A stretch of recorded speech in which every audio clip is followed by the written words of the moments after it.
even easier. No, 16. 3 days later, she brings 3 of them. Yeah. Look at these kids.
Two police officers in our district.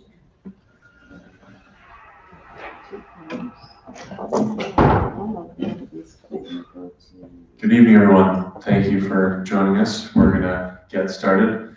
I'm Eli Saban. I represent Ward 7 on the board and have the privilege of chairing the Education Committee, and we're excited for our meeting tonight. I will start by reading the notice and then have my colleagues introduce themselves. Board of Alders notice New Haven. The Education Committee of the Board of Alders will meet in person on Wednesday, September 27th, 2023 at 6 p.m. in the Board of Alders Chamber located at 165 Church Street, 2nd floor, New Haven, Connecticut, to hold the following workshops.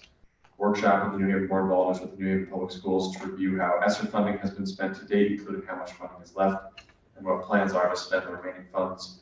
And a workshop with the New Haven Board of Alders with New Haven Public Schools regarding an update on facilities maintenance and plans to improve the conditions of school buildings. Per order, Honorable Eli Saban, Chair. Attest, Honorable Michael Smart, City Town Clerk. These items are on file available in the office of the City Clerk, room 202 at 200 Orange Street, New Haven, Connecticut, 06510. For accessibility-related accommodations, please call 203-946-7651 or 203-946-8582. Public comment or testimony may also be submitted via email, publictestimony@newhavencT.gov before 2 p.m. on the day of the meeting. This meeting may be viewed on the New Haven Board of Alders YouTube page. Thank you again for being here. Alderman Miller, if you want to introduce yourself. Sarah Miller, Ward 14. Sal Punzo, Ward 17. Alder Honda Smith, 130.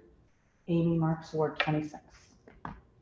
So just a note about how we're going to go forward tonight. We'll hear from New Haven Public Schools. We're grateful for all the folks from the team who are here tonight, and then we'll also have opportunity for comment and testimony after presentations. So if New Haven Public Schools wants to come forward, we look forward to your presentation.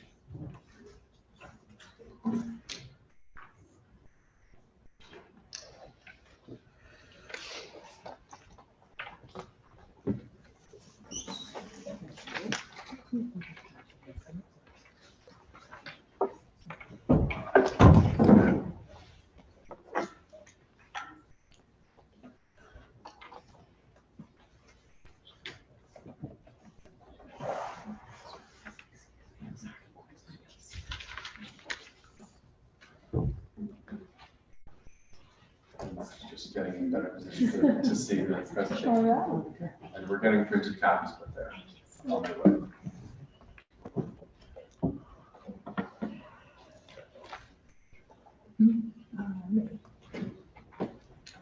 Okay.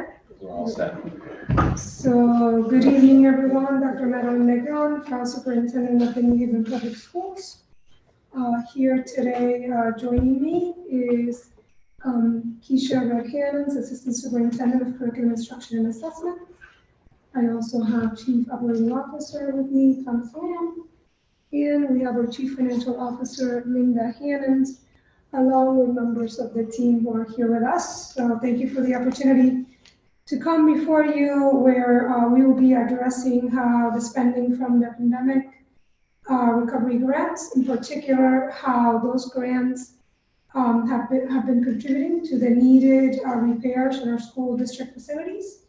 We will also describe current approaches to the maintenance of the facilities and repairs, and how we're utilizing all available resources to do so. So the way that we've organized it, we're going to have Assistant Superintendent Keisha Red-Hannons provide an overview of the grant utilization, and then we're going to have Chief Operating Officer Thomas Lamb describe our ongoing work of facilities maintenance and repair, and then I will sort of talk a little bit about where we're headed.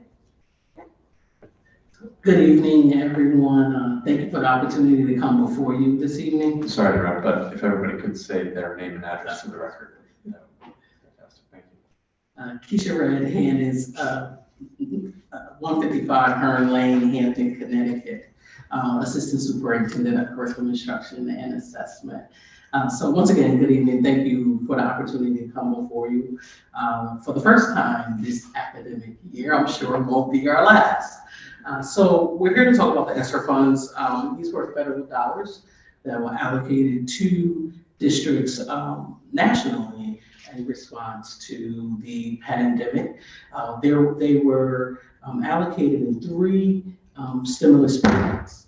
We had CARES Act 1, which is considered ESSER 1, ESSER 2, and then ARP ESSER. And so we'll review all three funding sources. I'll start with ESSER 1. It was awarded August 31st, 2020. If you can recall, March 13th, 2020 is when the president declared a national emergency due to COVID-19.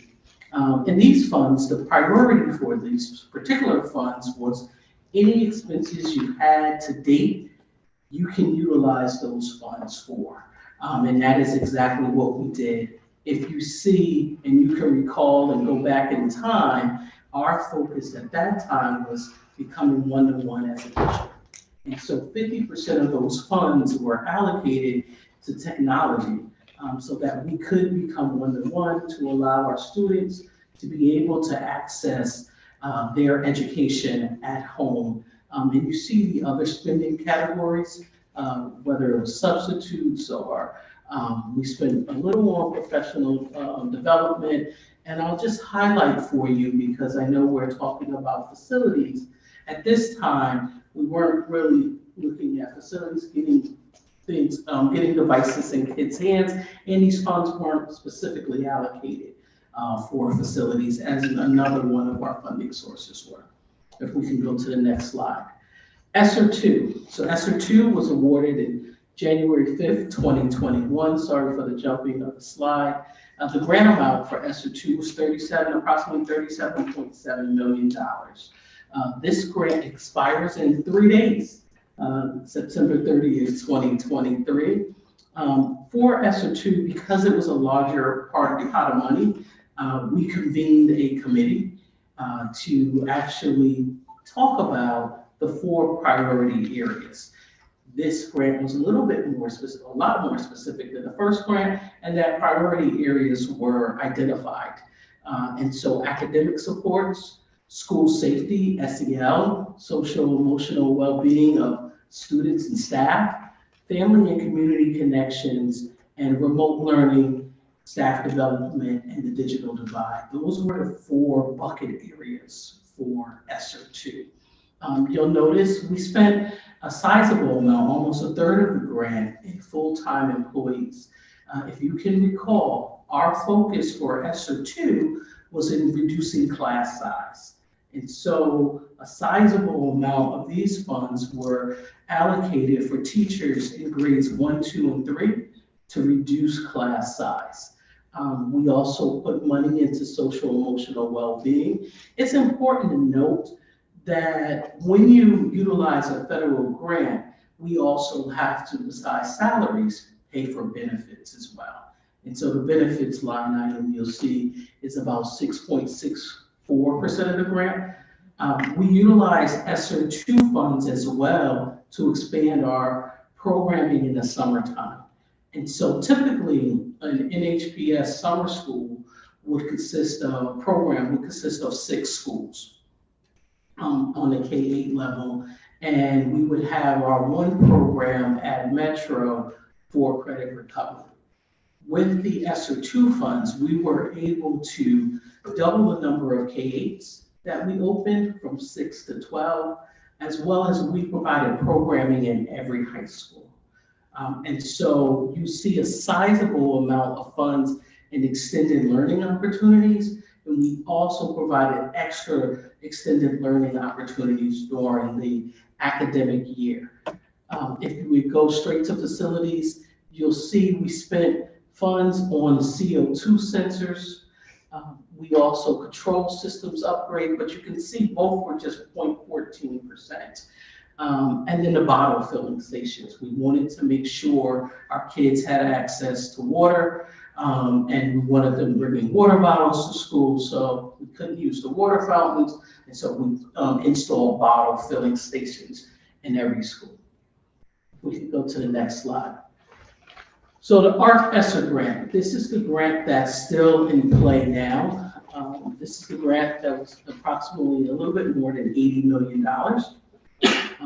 We received the ARC ESSER grant January 17th, 2022, and it expires next year, September 30th, 2024.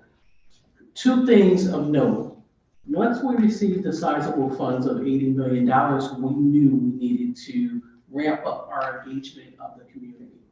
And so you'll see, if you can recall, we engaged over 5,500 stakeholders in New Haven Public Schools to see and determine what should our priorities be. How best can we leverage these funds to meet the needs of our students, families, and staff. And so through that engagement, our ESSER was geared at 5 priority areas. And these priority areas are set by the federal government, not by us. I'll bring your attention to building safe and healthy schools. This was a brand new priority area. This was not identified in CARES Act 1 or ESSER 1 or ESSER 2, but now it's in play for ESSER 3, ARC ESSER. And so you see building safe and healthy schools. And so that provided us with an opportunity now to address building needs. And so as you proceed on, I still want to talk about the other grants, the other priority areas. Learning acceleration. What did we do in priority 1? Staff retention incentives. If you can recall, we wanted to give incentives to our teachers because they remained in New Haven Public Schools. And so that was a retention bonus that we gave our teachers. We added bilingual teachers as well. We expanded our college and career pathways, dual enrollment classes. And still, some of the things that we did previously with our extended learning opportunities through our summer camps, one thing in particular, and I know because we came before this board, curriculum materials. You're aware that we just added a new K-5 core curriculum, but we've also added over the last 2 years, new curriculum K-8 in mathematics, as well as K-8 in science, all out of our ESSER funds. We can go to the next slide. Family and community engagement. We ramped up the number of parent workshops across the city held at the school level. We added attendance coaches and restorative coaches to address the chronic absenteeism in the district as well. And you'll also see we have parent liaisons. We have a lot of celebrations of success that's also taken place since we've received the ARC ESSER funds. Next slide.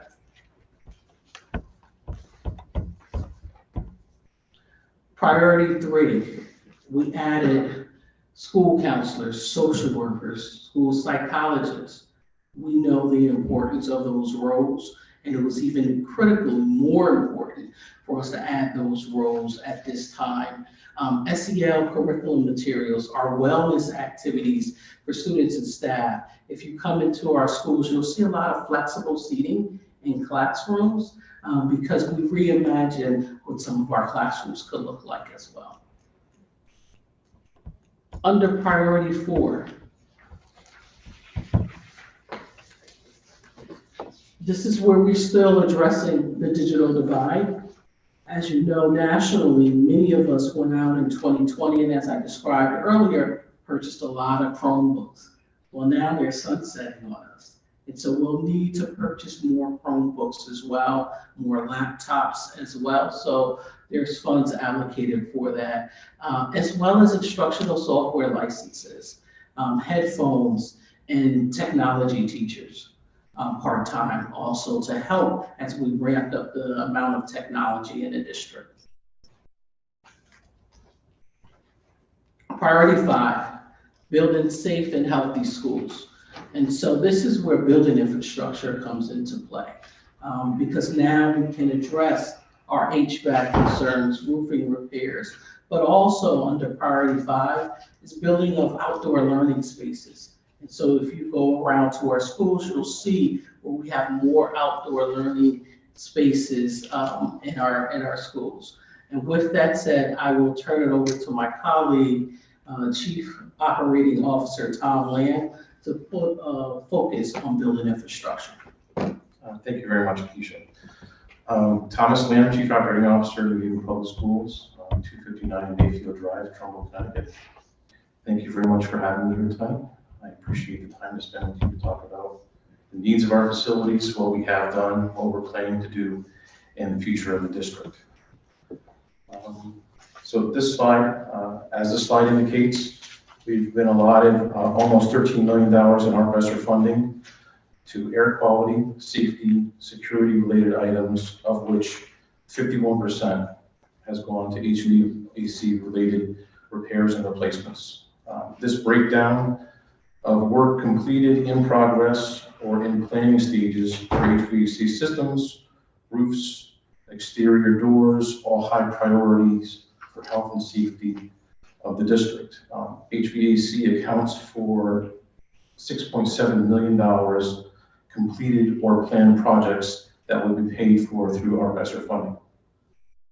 As Dr. Negron stated at a board meeting recently, New Haven will need to make increasing investments in our facilities in the years ahead. In addition to ARP ESSER funding, we will need to leverage state grants funding to replace an aging infrastructure. We also need to complete and fully fund a preventative maintenance program. Next slide.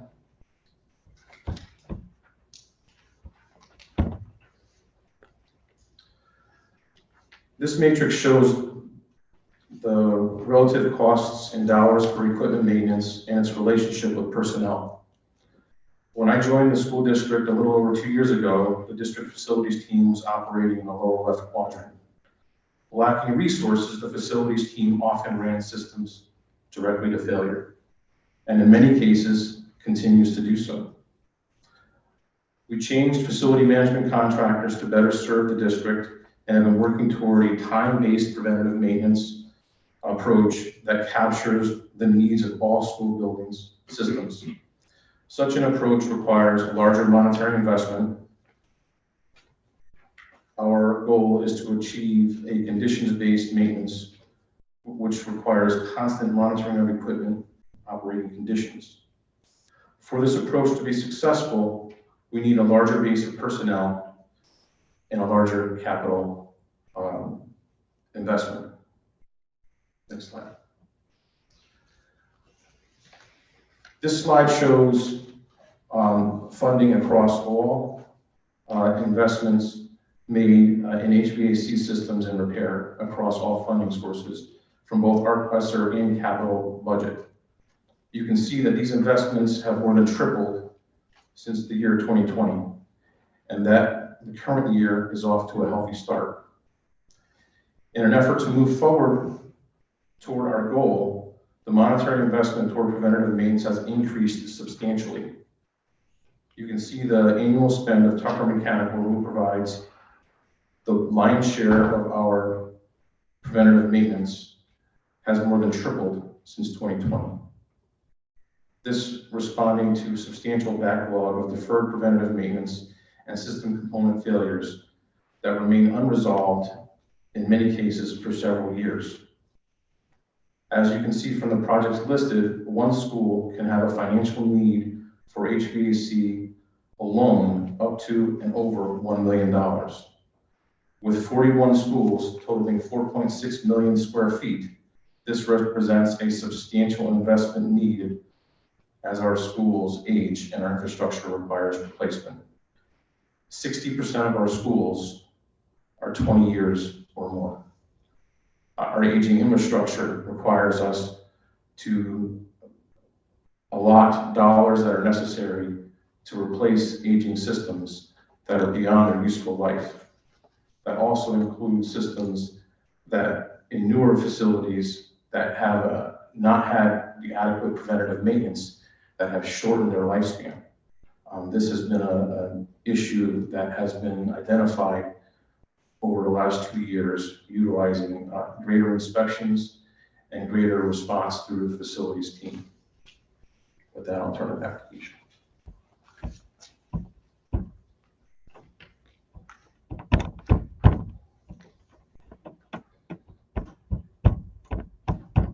I told Al I could do this, but I'm. All right. There. So this slide provides you with a breakdown in our funding categories that you're familiar with seeing of how much money we allocated within each category and what's remaining. So if I can draw you to the last row, if you look at column 1, that's the approximately $80 million that we initially said was our award. We reallocated amounts during the year. To date, we've spent approximately $37 million, and remaining, it's about $42.9 million that's remaining in our ESSER funds. If you go to the next slide, this gives you a more detailed breakdown of what we plan to do with the $42.9 million. I'll spend some time on this slide for you. So our substitutes, if you can recall, we've increased our rate of pay for substitutes. So a lot of our substitutes are coming, their salaries are coming from our ESSER, as well as custodial services, any security overtime that we may have, we're able to utilize and leverage our ESSER funds for those things. In facilities, you see approximately 8.8 remaining in facilities. So these are projects, Chief Lamb mentioned projects that were planned. This will encompass the 8.8 million. Computer equipment, we talked about that briefly already. Some teachers that we still have on our ESSER as well, restorative staff, professional development. This is critical as we introduce the new curriculum materials. We have a lot of PD occurring in science, math, our letters training. We have also coming out of this bucket of money that you see in professional development. The part-time, essentially, the part-time deals with academics of the academic year in summer school, our extended learning opportunities, but in that part-time is also tutors that we hire as well. Keep in mind, and I put an asterisk on the bottom of the slide for you to see that approximately 6 million of these funds were allocated to our remaining in the allocation that we gave to schools. So we gave each school a budget based upon their funding sources to do whatever they needed to do with their, what they decided to do with their families, with their staff, how they wanted to leverage those funds. And so approximately $6 million is remaining. And so in that part-time and in these numbers above includes some of the individual school funding as well. Supplies and textbooks, transportation, field trips, student activities, recruitment and retention strategies as well. You know, that's critically important for us in New Haven Public Schools and all over the nation. Keep in mind, all funds are to be spent by September 30th, 2024. With that said, I'll turn it over to our superintendent, Dr. Negron. Thank you. And then lastly, I just want to let you know, you've heard, for example, how we have 8.8 million put aside already for the work that's already been planned for as it relates to facilities. But the place where we find ourselves now, as you heard Tom Land just mention, right? We have 66% of our 41 buildings that are about 20 years old of age or older. Also, a lot of the needs for the repairs and the maintenance, it's a lot where we're trying to catch up with the reality that there was no preventative maintenance plan for the facilities. So we've been fortunate, right, that we had a funding source such as ESSER that we could tap into.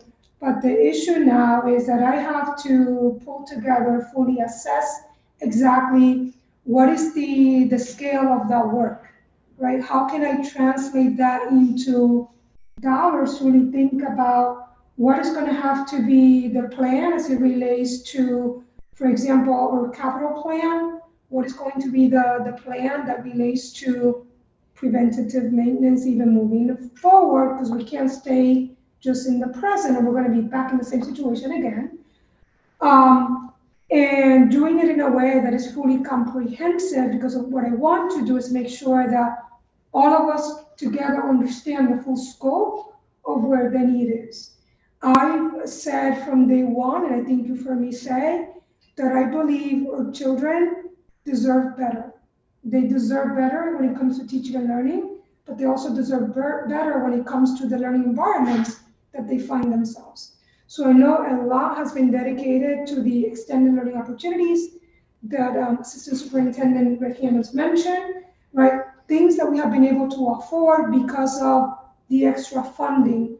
But I want to be open in communicating to folks that we're starting to think ahead, what is the plan moving forward? Because all the funding sources that we had, you heard Assistant Superintendent Regian has mentioned, that grant that we're utilizing right now comes to an end September, right, next September. So the task ahead is identifying what are going to be the needs, what can we afford to continue to do, what can we no longer continue to do, because the reality is, the beauty of me in this role coming in new is that a lot of what I'm doing now is assessing where we are, asking the questions to the team, my wonderings, where are the allocations?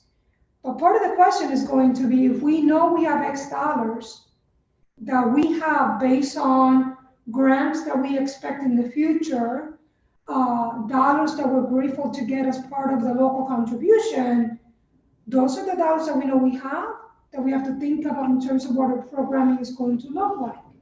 So we cannot continue to say to folks, yes, what we have today is going to be what we have tomorrow, because we have to fully assess. Part of that, an example of that is, I'll take the example of the after-school programming, right? A lot of folks came in, board meeting in the past, saying, how come we haven't started? We're waiting, we've always done it. And I'm saying, time out. We've always done it because I know that X dollar has come out of a budget to support a particular school or a particular program. And I have to also say, how can we do this in an equitable way, so it doesn't mean this community continues to get funded at this rate while this community all of a sudden is being shortchanged. So I have to look at those pieces, look at the funding sources, look at the master plan, to then say, looking to 24-25, this is where we stand, this is what we know what the needs are going to be, inclusive again of facilities. So I hope that at least today, this begins to give you sort of like insight into where we are and how it is that we're leveraging, again, these federal dollars that we're lucky to have and what they're planned for. And also at the same time, the reassessing that is happening every time we spend a dollar. I tell the team, just because we've always done it that way, it doesn't mean we can continue to do so, because we don't have a money tree over there that I can go and continue to grow from. So with that, I just want to open it up for questions that you may have. Thank you for the presentation. Questions from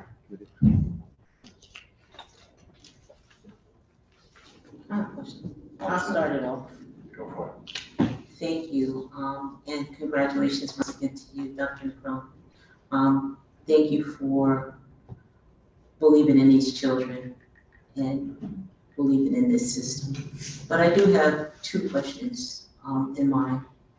One of my questions, when we talk about technology, I want to know what happened to all of the other computers in which that we have.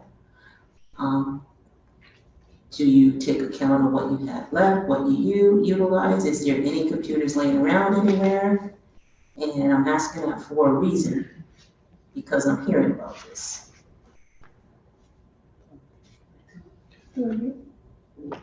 I can attempt to answer that. From what I understand, our IT department has been working since the allotment of money has come into the district to inventory every computer, every single device across the entire district. That is a requirement of E-rate, which is one of the funding sources for a lot of the technology that comes into the district. A lot of our technology is sunsetting and is no longer supported under the current programs that are being used across the district. And the IT department has been taking those devices in and decommissioning them and putting them out for recycle because they're no longer able to be used with the programs that we currently operate within. As far as the Chromebooks and all of the items that have been purchased through ESSER, those are all inventoried into various spreadsheets and programs, which the IT department has recently procured to be able to track and better maintain and serve the more than 30,000 devices that they have across the district. So for a number of those that are going to be sunsetted, how many are we losing in total? I don't have that number. Is it possible you can get us the number so we can see? Absolutely, I've worked that Thank team. you. My second question, when we talk about facilities, I remember previously that you had, maybe a couple of years ago, that there was numerous of maintenance men that were working there. How many do you currently have on staff that are able to do the maintenance work of the system, the HVAC systems that you currently have? Because that, I believe, if that's done on a rotation daily, we would be losing so many systems so quickly. Absolutely. So currently we have 3 HVAC technicians for the district. Along with that, they work in concert with our contractors. Our internal team evaluates and does a lot of the initial assessment and then passes it on to our contractors who maybe have more resources or more experience in certain areas. A lot of our systems are very specific in the training that's required to be able to service them. And our internal trades team do not have those trainings or certifications to be able to service those pieces of equipment. In order to be able to have a global maintenance ability around HVAC, we would need a significant number of staff to be able to accommodate for that. There are tasks related to HVAC, such as filter changes and minor tasks that don't require the same skill level, and those have been pushed to what we call custodial engineers, and they have taken on the tasks of the more than 6,000 filter changes that we do a year. So the staff that we have, I believe, should be increased to be able to accommodate for that. And we do the best that we can with the level of staffing that we have. Thank you for your answer. My question is, for simple filter changes to prevent major damages to the HVAC system, your staff is not able to handle them? The filter changes, yes, we are able to do that with the staff that we have. My last question, Mr. Chair. When we're talking about facilities, once again, I'm an alumni from Hill House High School, so I have great passion for Hill House and all of the high schools, to be honest with you. The pool, I've heard that the pool pump has been out for such a long time, and that's because of a simple piece of equipment that probably could have been ordered but wasn't ordered. Can you give me a reason why the pool is not operable? I don't have that information in front of me, but I can certainly get back to you with that. Thank you. One last question, please. I'm sorry. Go ahead. The schools that you have offline, what are the plans for those schools? Like, we have, I'll stick with my district. I forgot the one on Valley for the staff. Are you referring to the pools? No, not the post, That's right. Okay. Eden's Rock? Yes. Yeah, the West Okay. Rock. And also, Clarence Rogers. What are we doing with those schools? Someone would like to begin to answer that question? Yes. Because I did take a look at a report that had been conducted related to enrollment, facility capacity. So I think as part of this master plan, right, and also looking ahead in terms of how many facilities are we going to be able to sustain. I don't want to commit at this time to say, we're gonna let go of X facility because I want to do a comprehensive study to fully understand, I might not need those facilities now, but if I don't look at projected enrollment in the future, I might be giving up on a facility that later on I'm gonna need. So I think that's why I want to make sure that we're doing all of these studies now to fully inform whatever that plan that I mentioned at the beginning, specifically as it relates to a capital plan, that needs to be part of that conversation as well. Thank you for your answers, appreciate it. Thank you, Elizabeth. Any other questions from colleagues? Alder. Thank you. Thank you very much for all of this information, very helpful to understand. And I want to say I really appreciate that you are very come forward, straightforward, and really taking the time to really assessing what is happening, what you have now to have a projection what it can be. One of the things I was paying attention that mentioned it extended the bilingual program, regardless in what way.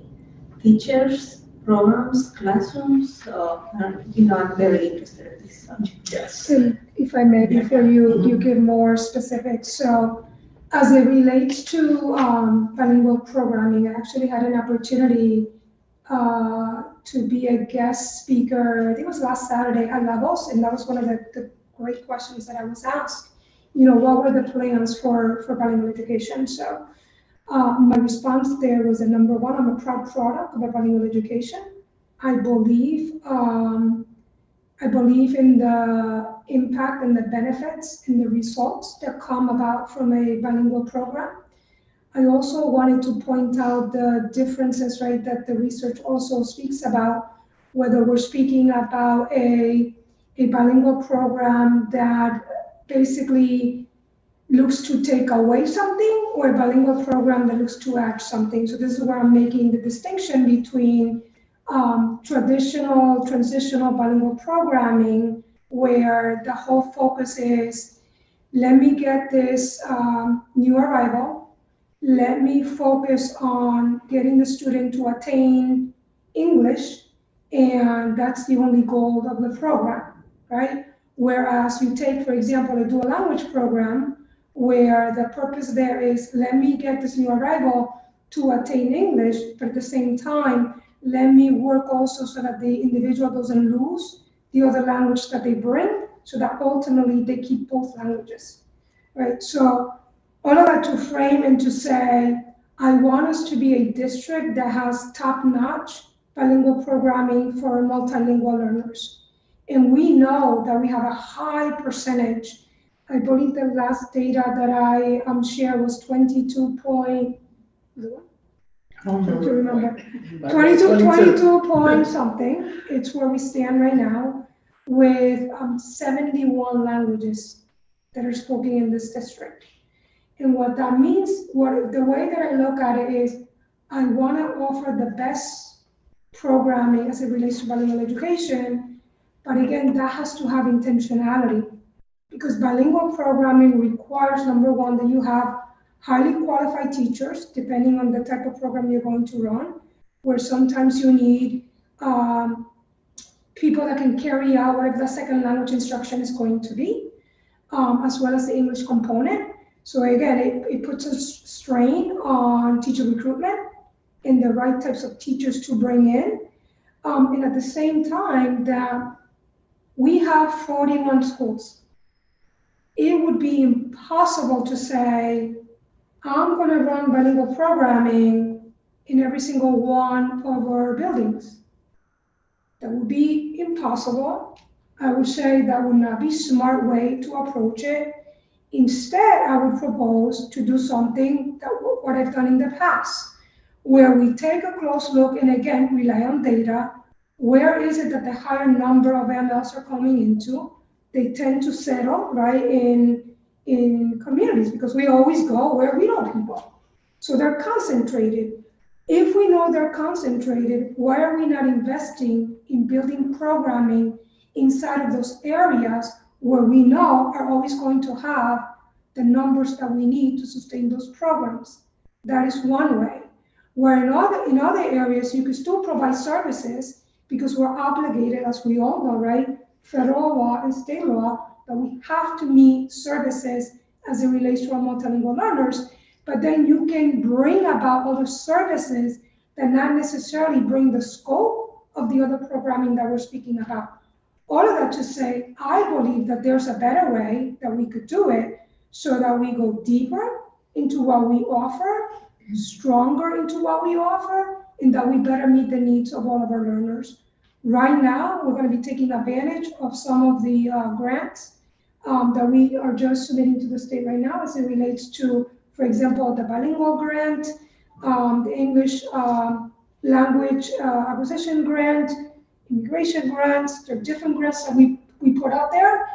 And I spoke with Pedro Mendia, who is our supervisor of multilingual learners, and I said, Pedro, we need to put funds aside to at least now, let's conduct a thorough review of where are we. Let's understand the reality of where are we, so that at the same time we can begin to plan based on where we are, where we know it's working, the data, the numbers. We can say this is going to be the continuum that New Haven Public Schools will offer as it relates to our multilingual learners. And I would argue that we could say, for example, we're going to use this approach in, let's say, K2. We're going to use this approach in 3-5. We're going to use this approach in 6-8, 9-12, of course, everything aligned to the research. And then we could also say, and these would be housed in these areas. And that way, I argue, we maximize our resources and we bring communities what they need. And at the same time, also consider, and this is the first time I'm saying this out loud, I'm going to say it out loud, I also believe that we need to really start thinking about what would a newcomers academy look like. I know right now, right, we have a lot of newcomers. We house a program over after Haven. We house some programming over at Hill House. It's like we try to put Band-Aids. I would argue, let's do it all as a package, and as part of that, also think about New Haven is a city, right, that welcomes all kinds of individuals, and we celebrate the fact that we are a city that opens door. Why not take advantage and really provide a state-of-the-art newcomers academy that I believe could happen, it could be sustained in the city. Thank you. And thank you for speaking out, because actually that is one of the subjects we're talking when we visit the schools. That was subject number one. That question is well answered. I look forward to see how you assess. And just as a last comment, very important that I work with these teachers. We go in those classes. They do a great job. I don't think there's more that much that they don't need, but the amount of support that they need. The value of multilingual languages is expensive, and there is a great impact for the rest of the school. Social and psychological, because these kids need to socialize with the rest of the school. That need to be assessed, and that need to be counted, and I'm trying to go back again to the schools. So get ready.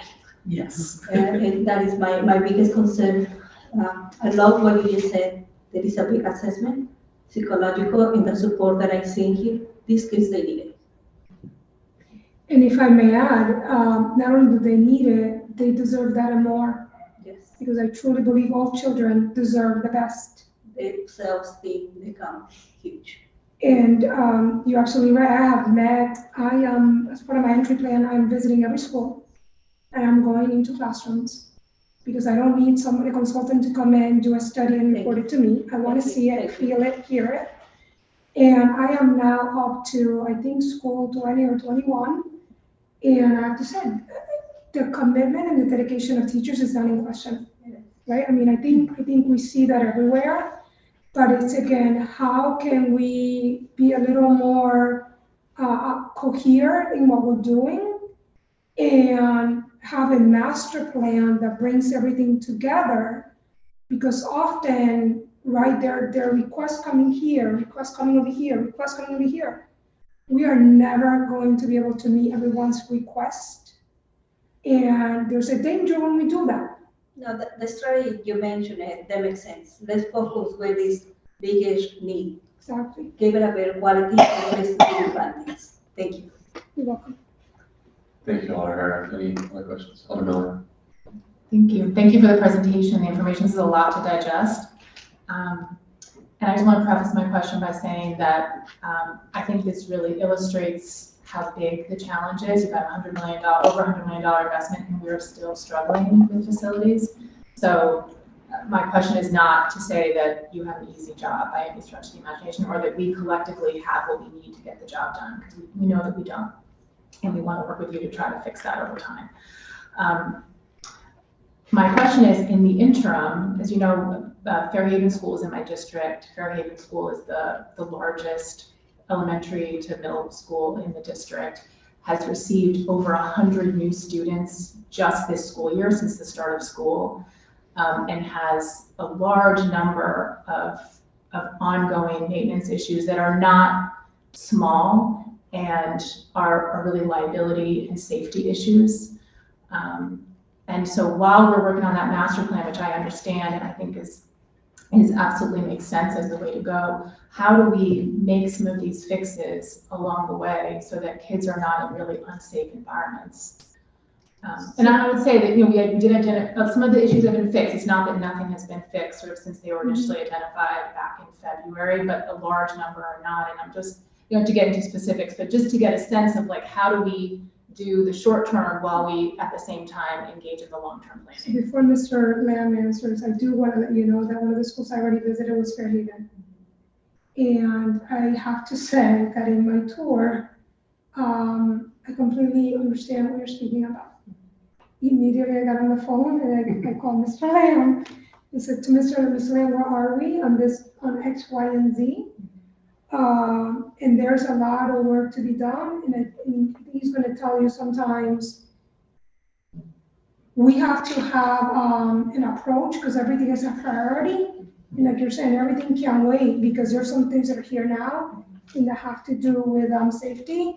So I will let Mr. Lamb explain, but again, in my head, I have the auditorium in my head. So thank you. I did receive your email, and I don't know if you had a chance to respond. I did respond to it with a more detailed outline of what I'll talk about. But after Dr. Barone approached me about Fairhaven, I did go there with my team and we met with the principal, and we did an evaluation of the needs around the auditorium and the exterior of the building. And I've also had conversations with the city about the homeless issue and how we're approaching that, and how we can make the school safe an environment for everyone. We are looking at some significant capital projects within your school to be able to not only make it safe, but bring it back to its original beauty. It's an architectural masterpiece from what I see. That clock tower is amazing. There are a lot of design issues that need to be addressed. So we've brought in our architects and our engineers to start the process of looking at what it will really take to bring things back to what it needs to be. Once we have that information, the long term, we'll be able to develop some kind of plan around what we can do immediately, what we'll need to source funding for, and what we can plan on for the future.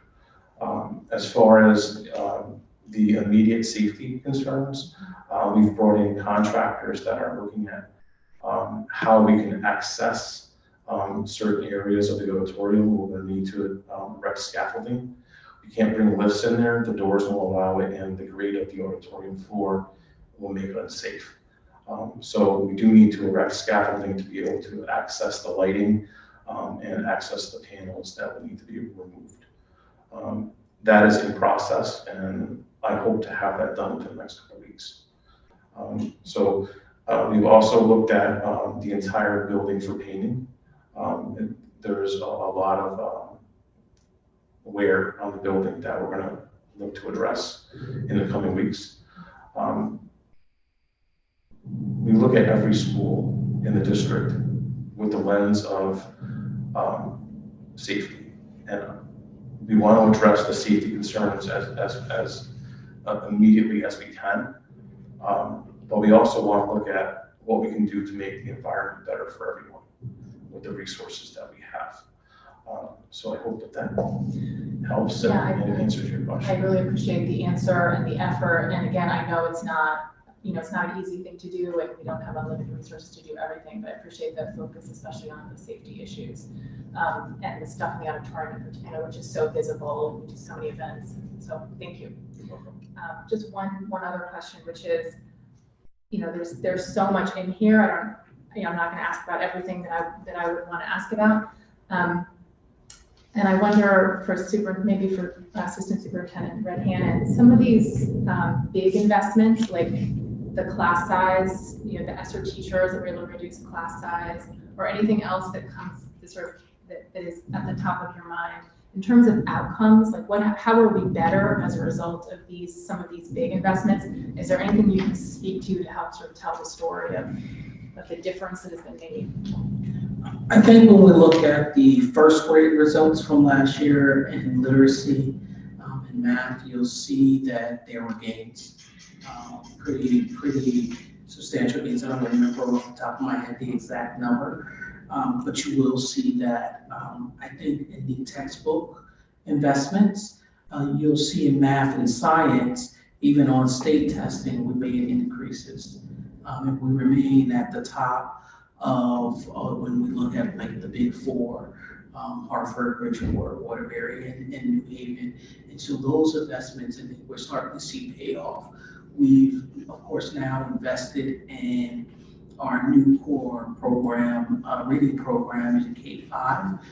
We're expecting the same results. I can tell you through the academic team walkthroughs, we're seeing teachers utilizing the materials with fidelity. We're seeing the level of rigor in the classroom rise, and our students are rising to meet that particular level.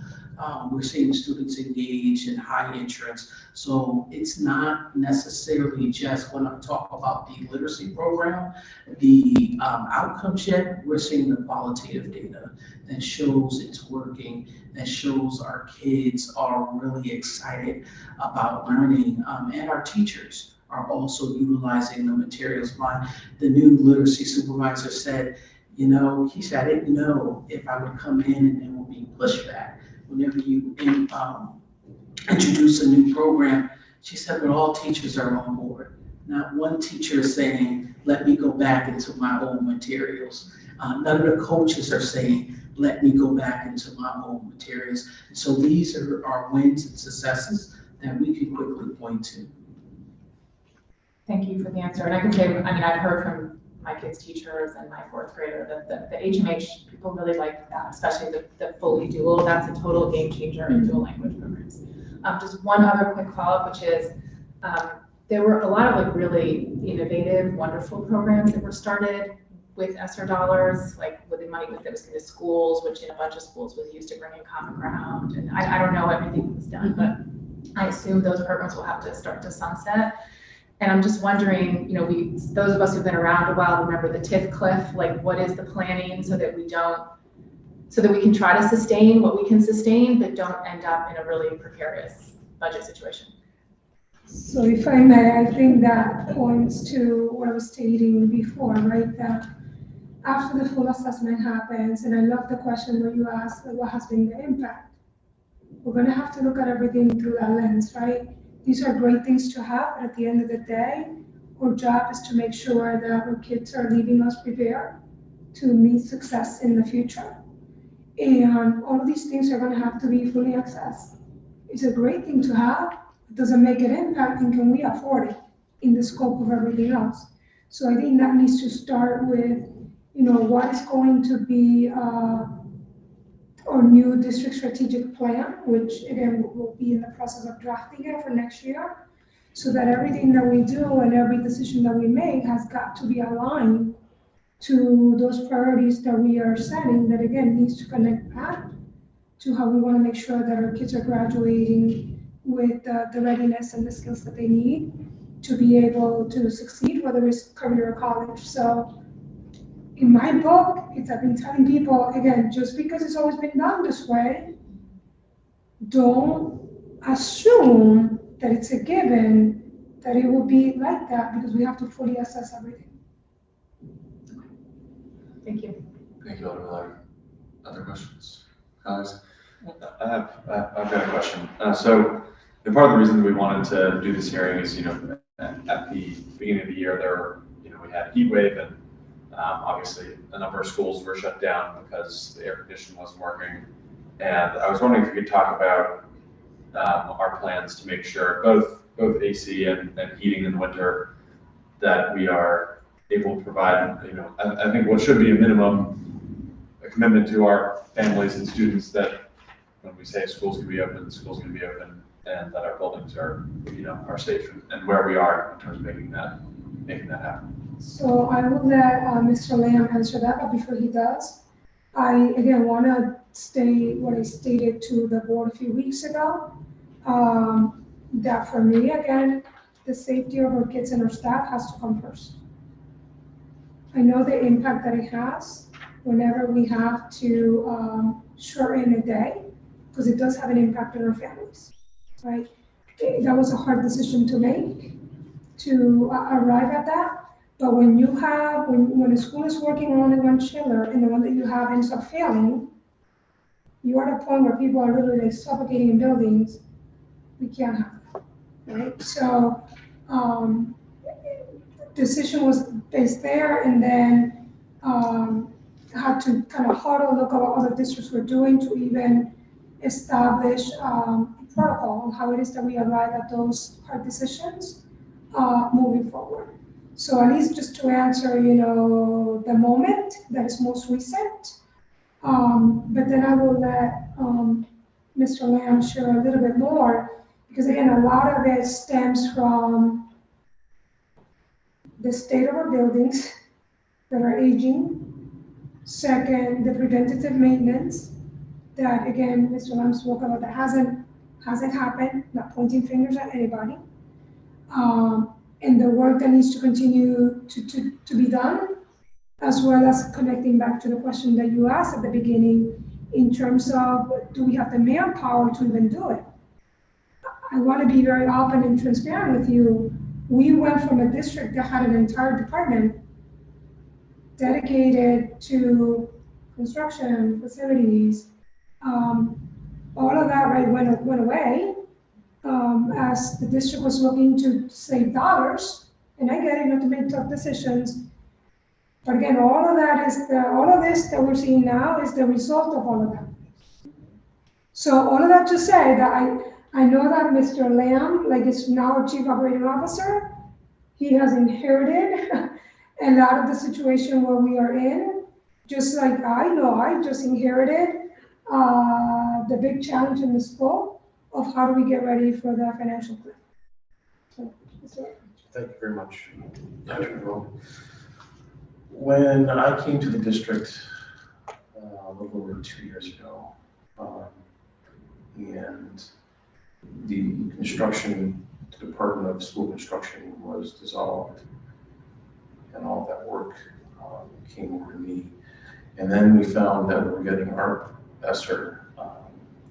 I wanted to take a very hard look at how we can utilize this money in the best possible way.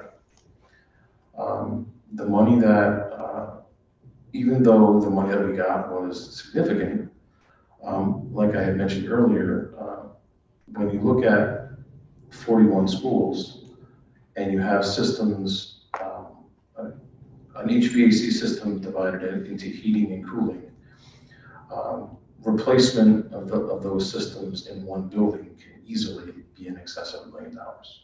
An example of that is what we've done at Hill House in this past year, where we replaced not only did we replace the heating boiler, but we replaced the water tower. And that put us at roughly $800,000 for those two systems. That doesn't include an additional water tower, which needs to be added, and a full overhaul of the chillers in the building, which is being scheduled for the fall. So with those items alone, we're now well over $1 million for one school. What we have tried to do is look at what critical building systems are at failure point, and how can we best position the dollars that we have to make targeted repairs to keep the doors open. And then at the same time, think long-term beyond ESSER with the dollars that we have in our capital budget that not only provide us with HVAC dollars, but also provide us with the majority of our operating funds for the facilities department, which includes all of our electrical maintenance, all of our roof maintenance, which is a significant need across the district. We have about 11 roofs that are at end of life, that are in need of replacement, and those will be somewhere between $1 and $2 million each. So as I looked at the capital allotment that we were given, right away we were able to see that it wasn't going to meet the need.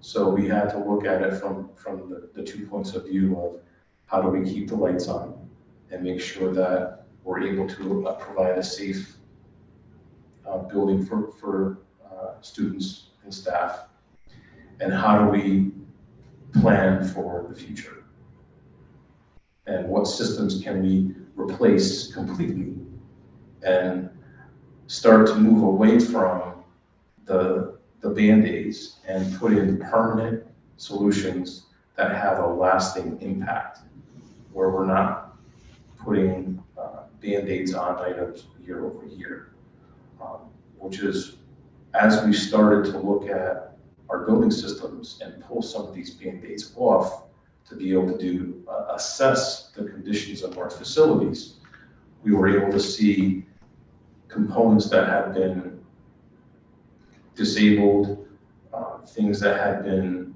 not fully installed, many items that were incomplete or not maintained for a very long time. As we started to go through and make those adjustments and maintain those components, other systems would fall offline and mechanical things break. And looking at the conditions and the ages of our schools, we've allotted resources to those that have the greatest need, based on how are we going to keep the lights on. Thank you. Got one other question, which is looking at the plan for how we're expecting to spend the $42.8 million we need to spend by the end of September next year.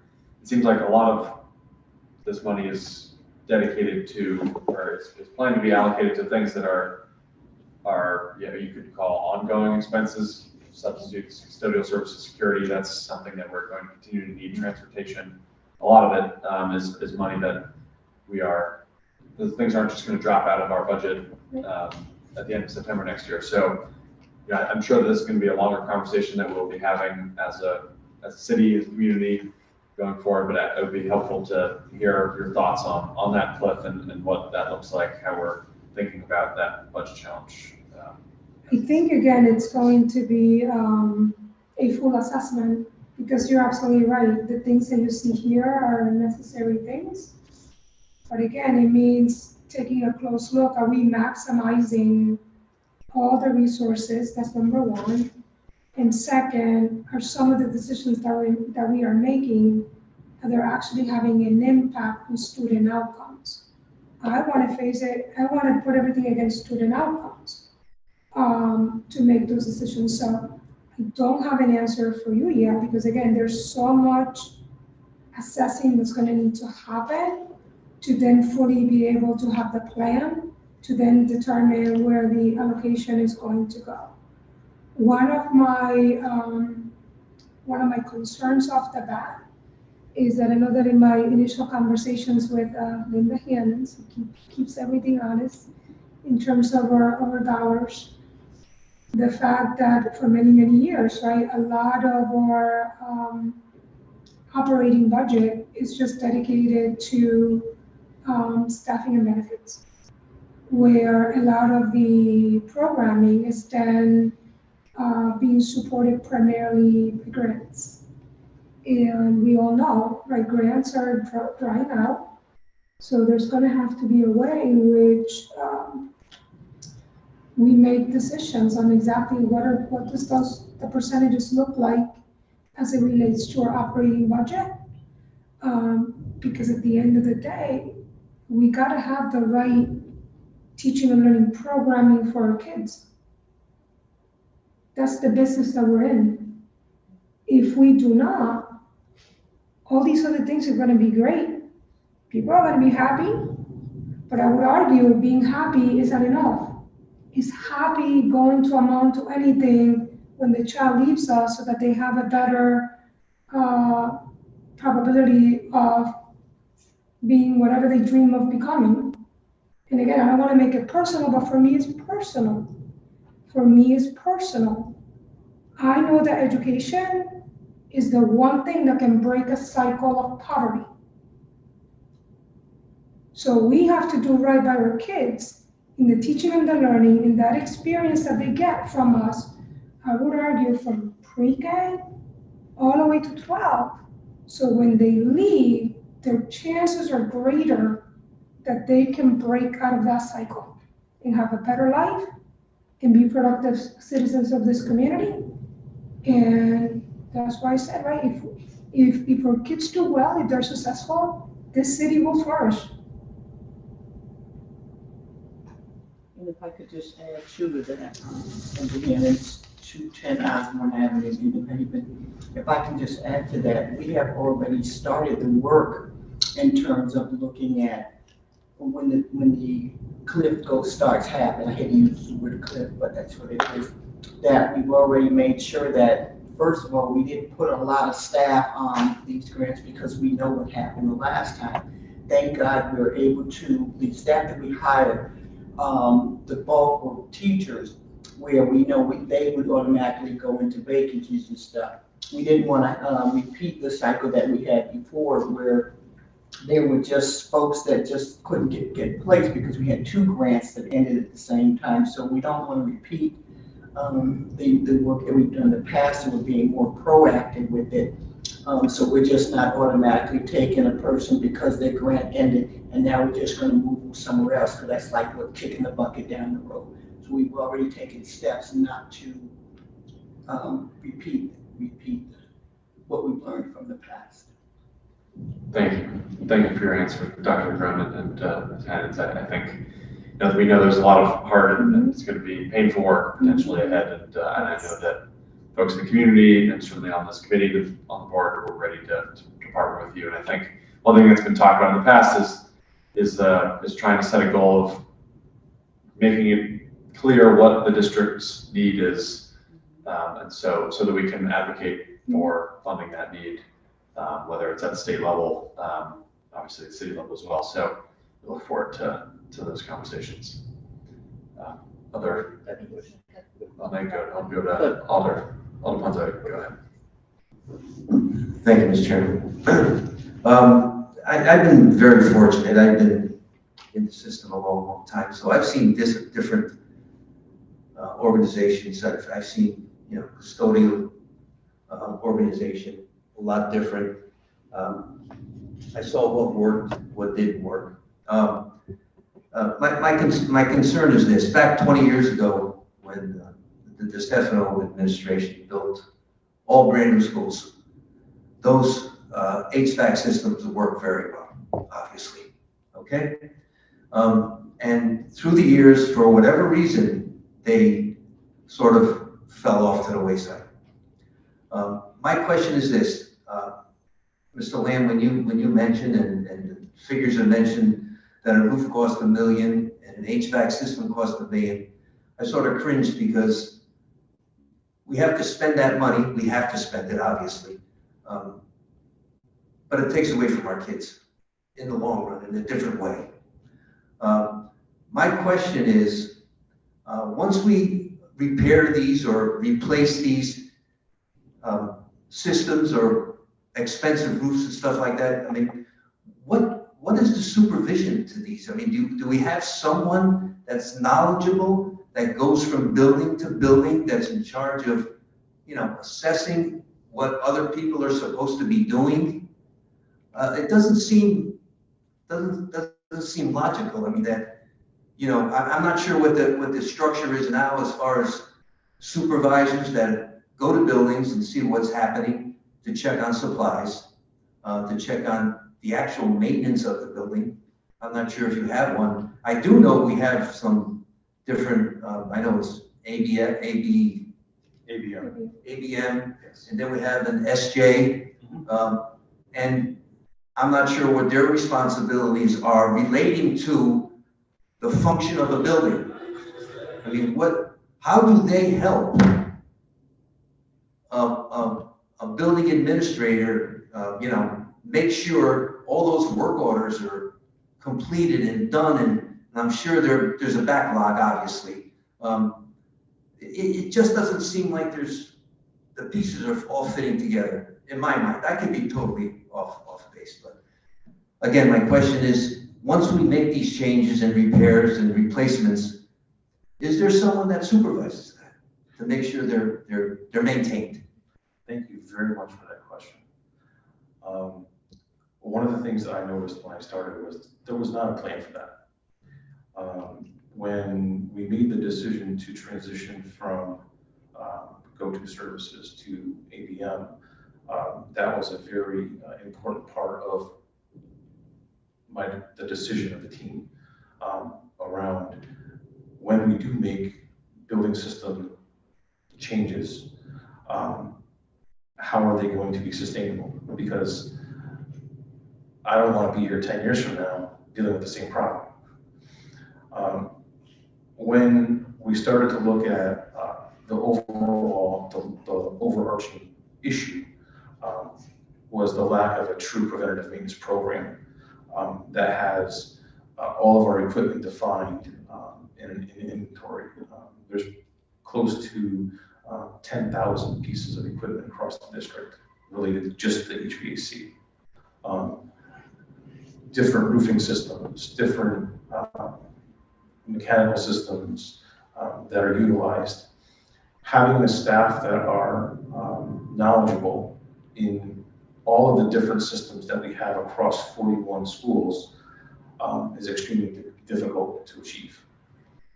So what we have done is start to look at our service contracts and with our vendors, how we can position our vendors to have contracts that are specific, related to manufacturer maintenance specifications for each specific piece of equipment. That way we're able to ensure, one, we're maintaining our warranties on equipment that are installed, and those warranties are managed correctly.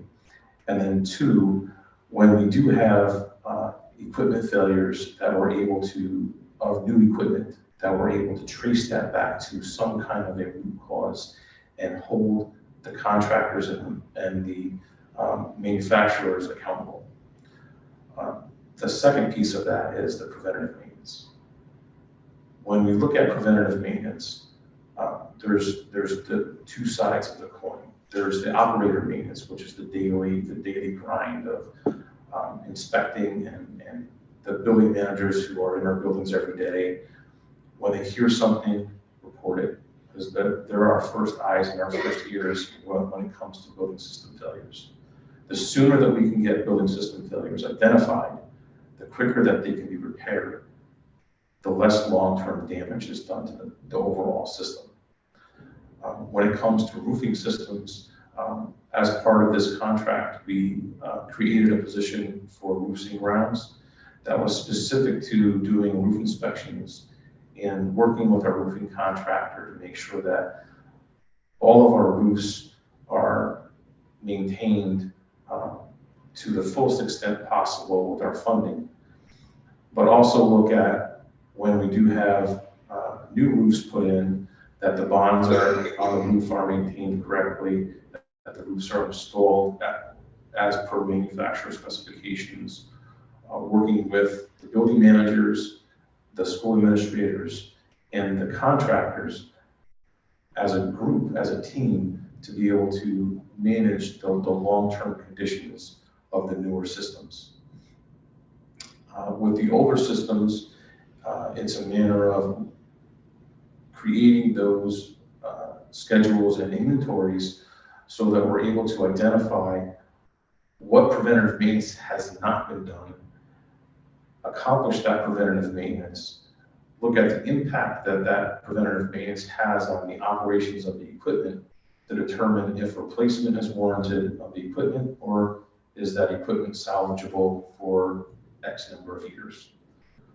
That way we're able to put that information into our capital plan, which is being created for Dr. Negron, so we can look at the overall costs that are going to be associated with a 1, 3, 5, 10-year outlook to be able to predict what our capital needs are going to be. Our capital funding has remained flat for several years going back, and as our systems age, the level of preventative maintenance that's going to be required to keep them at their top performance is going to be more and more.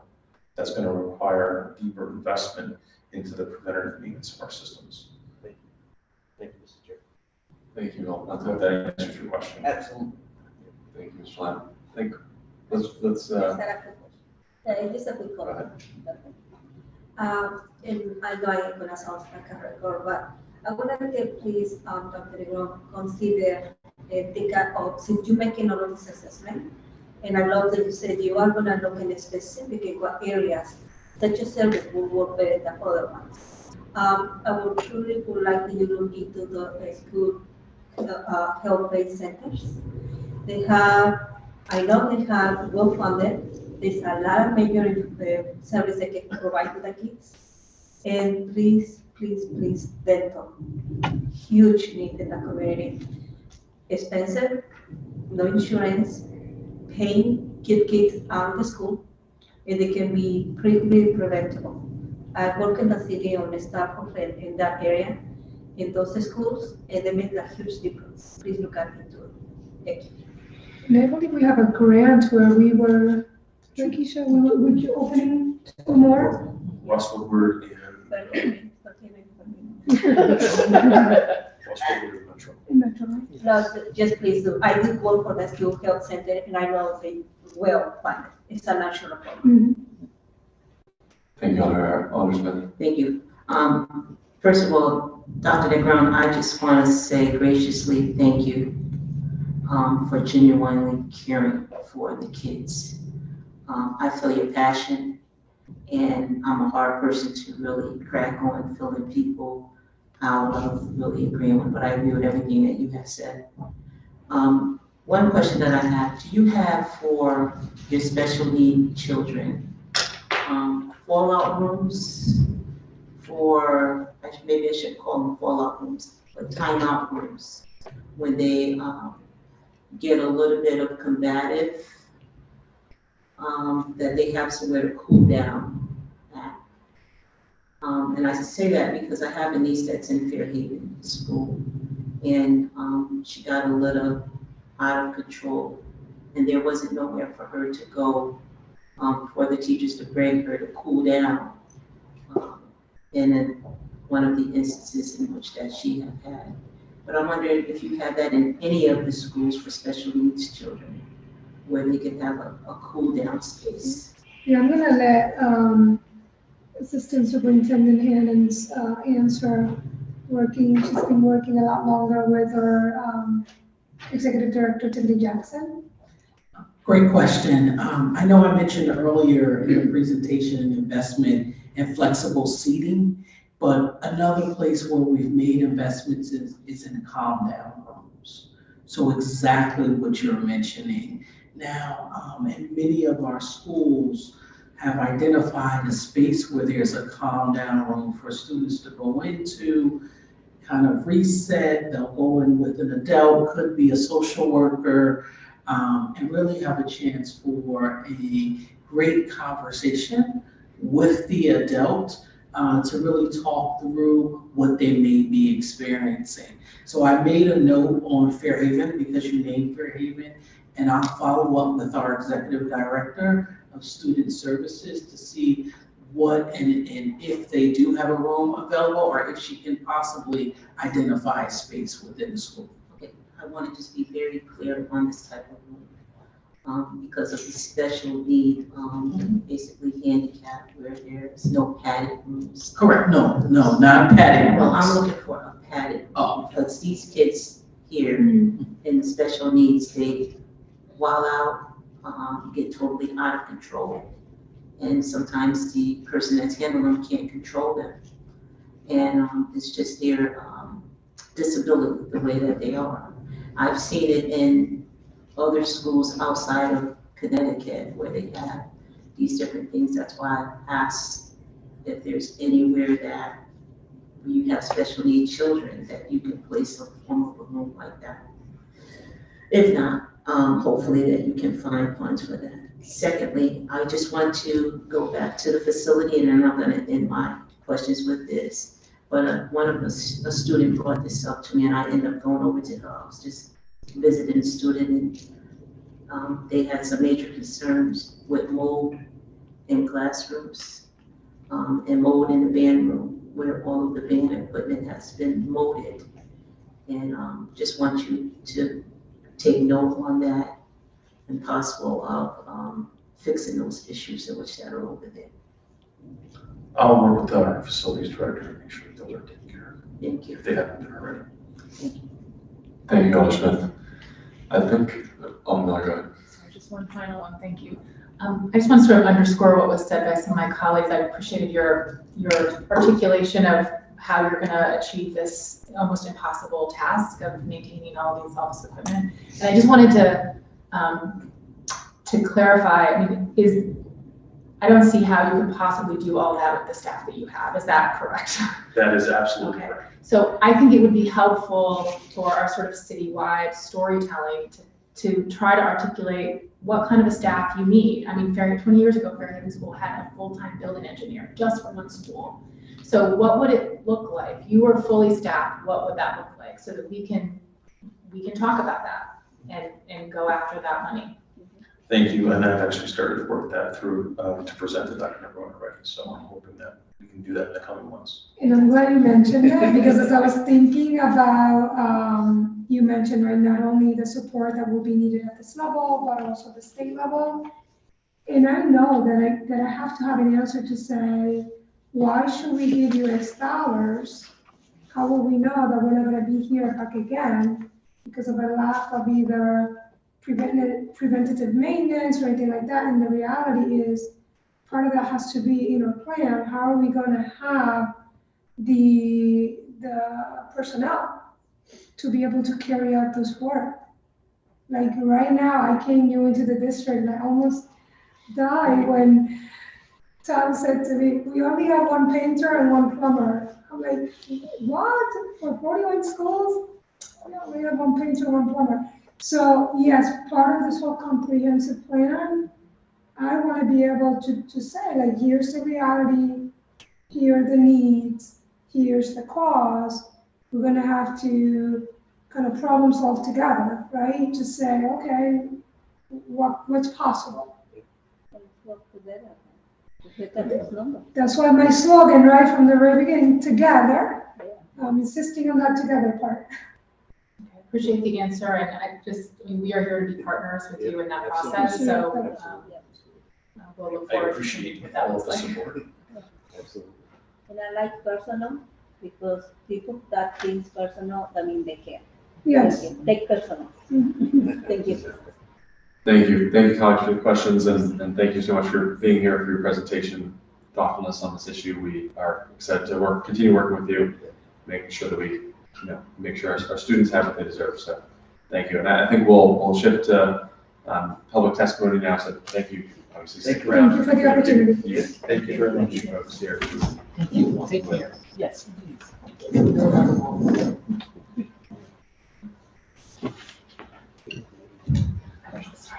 No, we have a good list of folks who just signed up for. No. Does anybody from the who would like to testify, please come forward.